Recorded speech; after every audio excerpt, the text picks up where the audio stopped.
కన్యా రాశి వారికి 2025 సంవత్సరం జాన్యువరి నెల గోచార ఫలితాలు ఏ విధంగా ఉన్నాయో సశాస్త్రీయమైన పద్ధతిలో తెలుసుకునేటువంటి ప్రయత్నం చేద్దాం. కన్యా రాశి వారికి జన్మంలోనే కేతువు, తృతీయ, చతుర్థ, పంచమ 3 స్థానాలలో బుధగ్రహం యొక్క సంచారము, అట్లాగే రవి యొక్క సంచారము చతుర్థ, పంచమ స్థానాల్లో రవి యొక్క సంచారము, శుక్రుని యొక్క సంచారము 6, 7 స్థానాలలోనూ శుక్రుని యొక్క సంచారం జరుగుతోంది. అట్లాగే శని యొక్క సంచారము 6వ స్థానంలోను, 7వ స్థానంలో రాహు యొక్క సంచారము, 8వ స్థానంలో గురువు యొక్క సంచారంగా చెప్పుకోవాలి. గురువు 9వ స్థానంలో ఉండి వక్రగతిలో ఉన్న కారణంగా మనం 8వ స్థానంలో ఉన్నట్టుగా మనం చెప్పుకోవాలి. ఇకపోతే ఏకాదశ స్థానంలో కుజుని యొక్క సంచారం జరుగుతున్నది. ఈ విధంగా గోచార గ్రహాల యొక్క గ్రహచారం ఈ విధంగా జరుగుతున్నది. అయితే జన్మంలో కేతువు యోగించజాలడు. జన్మంలో కేతు యోగించకపోవడం కారణంగా కొంచెం అనారోగ్య సమస్యలు, ఆదాయం తగ్గటము, ఇట్లాంటి కొంచెము కుటుంబ పరిస్థితులు కూడా ఏ విధంగానూ బాగలేకపోవటము, ఇట్లాంటి పరిస్థితులన్నీ కూడా ఇంట్లో పెద్దవారు ఎవరైనా ఉన్నట్టయితే వారి యొక్క ఆరోగ్య విషయంలో కూడా తగు జాగ్రత్తలు తీసుకోవాలి. వాళ్ళ ఆరోగ్య విషయంలో కూడా బాగుండే పరిస్థితులు ఏమీ కనిపించటం లేదు. ఈ విధంగా అయినటువంటి పరిస్థితులన్నీ కొంచెం చెడు ప్రభావాలే ఎక్కువగా చూపిస్తాయి కేతు యొక్క సంచారము జన్మంలో ఉండటం వల్ల. మనసు కూడా ఏ విధంగానూ బాగుండదు. ఇక బుధుని యొక్క సంచారం కనుక మనం తీసుకున్నట్టయితే తృతీయ, చతుర్థ, పంచమ 3 స్థానాల్లో ఆయన యొక్క సంచారం జరుగుతోంది. అంటే ఇక్కడ తృతీయ, చతుర్థ, పంచమ స్థానాల్లో సంచారం జరుగుతోంది. అయితే ఇక్కడ మనకి చతుర్థ స్థానంలో సంచరించేటటువంటి 23 రోజుల పాటు మాత్రం శుభ ఫలితాలను ఇస్తాడు. అంచేత అక్కడ మిగతా ఇక్కడ తృతీయ స్థానంలో ఉన్న 3 రోజులు, పంచమ స్థానంలో ఉన్నటువంటి ఒక 5 రోజులు మాత్రం శుభ ఫలితాలను ఇవ్వజాలడు. ఇక్కడ 4వ స్థానంలో సంచరించేటప్పుడు ఇచ్చేటటువంటి ఫలితాలు, మంచి ఫలితాలు ఏ విధంగా ఉంటాయంటే తల్లిగారి ఆరోగ్యం బాగుండటము, ఆవిడ దీవెనలు మనకు అందటము, అలాగే విద్య విషయంలో ముందుకు వెళ్ళటము, అలాగే భూమి, గృహము ఇత్యాది వాహనము ఇట్లాంటి సౌఖ్యాలన్నీ పొందగలగటము, మన స్వభావం కూడా చాలా బాగుండటము. ఈ విధంగా మనకి చతుర్థ స్థానంలో బుధుని యొక్క సంచారం వల్ల జరుగుతూ ఉంటుంది. మన బుద్ధి కూడా మంచిగా వికసిస్తూ ఉంటుంది. ఈ విధమైన ఫలితాలన్నీ చతుర్థ స్థానంలో సంచరిస్తూ ఉంటాయి. ఇక 3లోను, 5లోను 8 రోజులు మాత్రము శుభ ఫలితమునివ్వదు.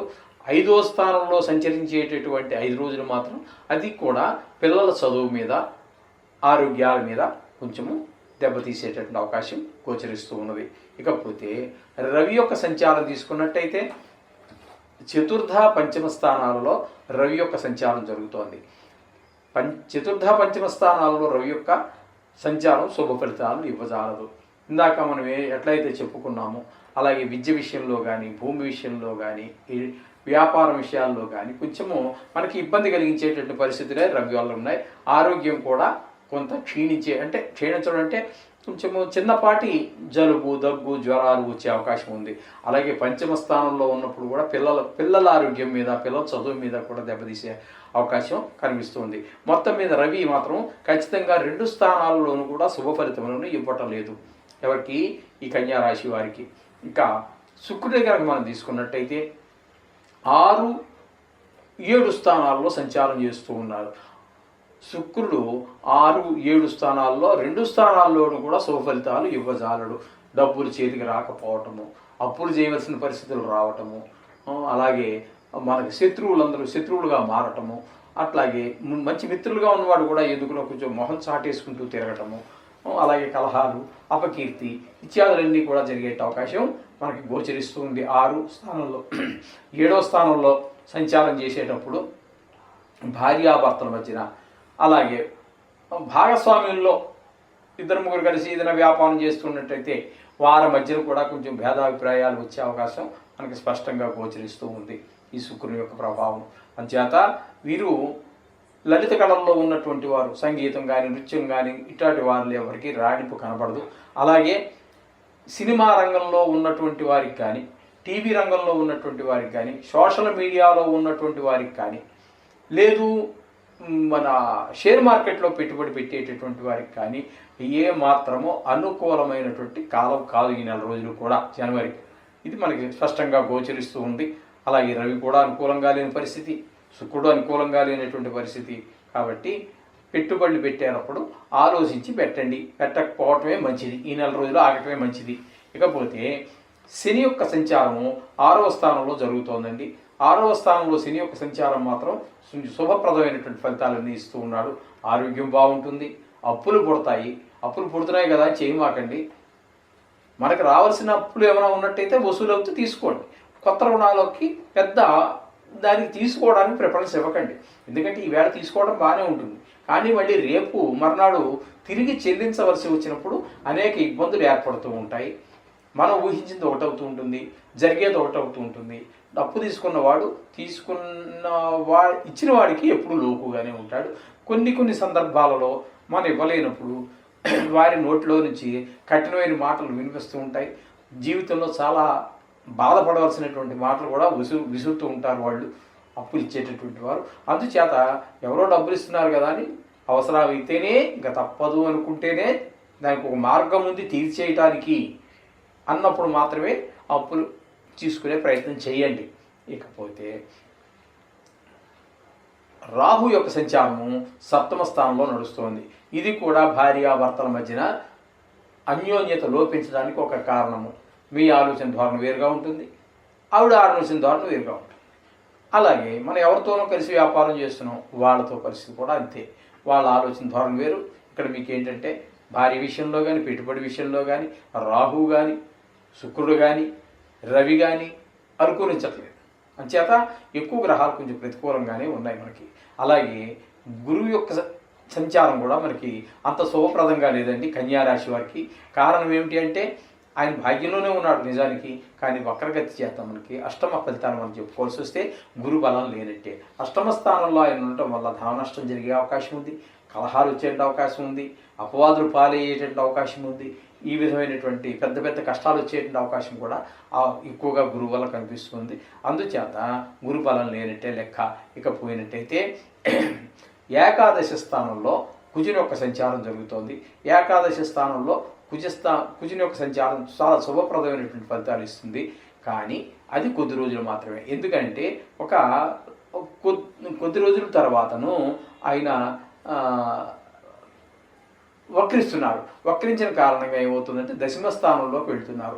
దశమ స్థానంలో మళ్ళీ వచ్చేటప్పటికి వృత్తిపరమైనటువంటి ఉద్యోగపరమైనటువంటి ఈ విషయాల్లో కొంచెం మనకి అనుకూలత కనిపించదు. రియల్ ఎస్టేట్ వ్యాపారస్తులకు కూడా అనుకూలమైన ఫలితాలు ఇవ్వజాలడు. ఎందుకంటే వాటికి కారకుడు కుజుడే కాబట్టి ఆయన మీకు దశమ స్థానంలో శుభఫలితాలు ఇవ్వడు.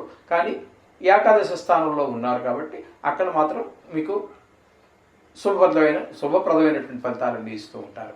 ఈ విధమైన ఫలితాలన్నీ కూడా మనకి కన్యా రాశి వారికి స్పష్టంగా గోచరిస్తూ ఉన్నాయి. అందుచేత ఇది కేవలం గోచారమే, భయపడద్దండి. రోజు నవగ్రహ సంబంధమైనటువంటి మంత్రాలు ఏమైనా సరే లేదా శ్లోకాలు ఏదో ఒకటి చదువుకోండి. నిత్యము ఏదో కష్టం వచ్చినప్పుడు మీద పడిపోయినప్పుడు ఏదో జపాలు చేసాం 40,000 ఖర్చు 10,000 ఖర్చు పెట్టా, ఇవన్నీ వద్దండి. అవన్నీ మనకి మహర్దశలు, జాతకంలో మహాదశలు జరిగేటప్పుడు అవి మనకి అనుకూలత లేకపోతే చేద్దాము.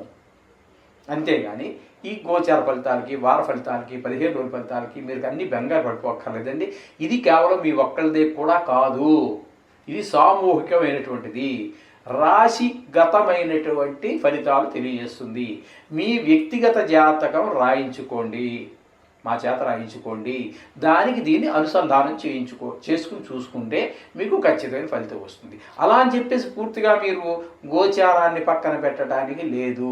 గోచారం అనేది కూడా చాలా ఇంపార్టెంటే. అసలు జాతకం మాత్రమే ఎక్కడి నుంచి వస్తుందండి? చాలామంది మిత్రులకే తెలియనటువంటి పరిస్థితి ఉన్నది.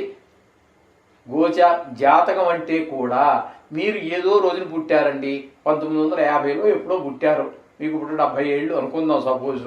అప్పుడు ఆ జాతకం ఎక్కడి నుంచి వచ్చిందండి? ఇది ప్రత్యేకించి ఏం రాదండి. ఆ రోజు గోచారమే మీ పర్మనెంట్ జాతకం. అయితే అందులో ఎగస్ట్రా ఏంటంటే లగ్నం కడతారు. ఆ లగ్నం అనేది ఒకటే ఉంటుంది. ఆ రోజు గోచారమే మీ జాతకం. పోయిన సంవత్సరమే పుట్టాం, అది అంతే. పోయిన సంవత్సరం ఆ రోజున ఏ గోచారం ఉందో అదే మీ జాతకం. అయితే లగ్నం ఒకటి ఎగస్ట్రా ఉంటుంది. లగ్నం స్ఫుటం చేసి మీరు ఎన్ని గంటల ఎన్ని నిమిషానికి కూడా ఫలితాలు మారే అవకాశం ఉంటుంది. జాగ్రత్తగా నోట్ చేసుకోవాలి. అవి చేసుకున్నట్టయితే ఖచ్చితమైన ఫలితాలు రావడానికి చాలా అవకాశం ఉంది. ఎంత ఖచ్చితంగా వచ్చినప్పటికీ జ్యోతిషం అనేటువంటిది సూచితం శాస్త్రం చేత ఖచ్చితంగా జాతకం రాయించుకోండి. చాలా % అంటే 100కి 80 పాళ్ళు పై మాటే మీకు ఖచ్చితంగా జరిగే అవకాశాలు ఉంటాయి. 100కి 100 అంటానికి కూడా దీన్ని సూచితం కాబట్టి అని నేను చెప్పిన మాట కాదని పరాశరి వారు చెప్పాను. అందుచేత జాతకం తప్పకుండా రాయించుకోండి, అనుసంధానించుకోండి. మీరు మంచి ఫలితాలన్నీ కూడా ఏం జరుగుతుందనేది మనకి స్పష్టంగా గోచరించే అవకాశం ఉంటుంది. దాన్ని బట్టి మన నిర్ణయాలు కూడా తీసుకోవడానికి అవకాశం ఉంటుంది. ఈ విధంగా చేయండి. రోజు మాత్రం మంచి చెడులు ఏది జరిగినప్పటికీ రోజు 1 నిమిషం 2 నిమిషాల పాటు మీ పూజలో నవగ్రహాలకి కేటాయించండి. కష్టం వచ్చినప్పుడు అది చేసేసాం, కష్టం తీరిపోయింది వదిలేసాం, అది కాదండి, అది కరెక్ట్ కాదు. అది మానవులు మనం కూడా చేసుకుంటున్నాం. అవసరానికి ఎవరితో ఫ్రెండ్షిప్ చేస్తూ ఉంటారు, అవసరానికి ఎవడో మన ఇంటికి వచ్చి మనం పొగుడుతారు, తర్వాత మళ్ళీ మన మొహం చూడటం. ఇవన్నీ మీకు స్వానుభవాలే. ఇందులో ఏ ఒక్కరికి ఇందులో మినహాయింపులు ఏమి ఉండవు. అంచేత మాకు అనుభవమే మీకు అనుభవమే కాబట్టి అలాగా భగవంతుడి విషయాల్లో అలా ఉండరాదు, నవగ్రహాల విషయాల్లో కూడా అలా ఉండరాదు.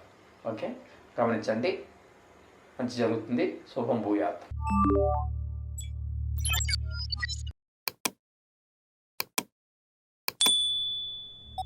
you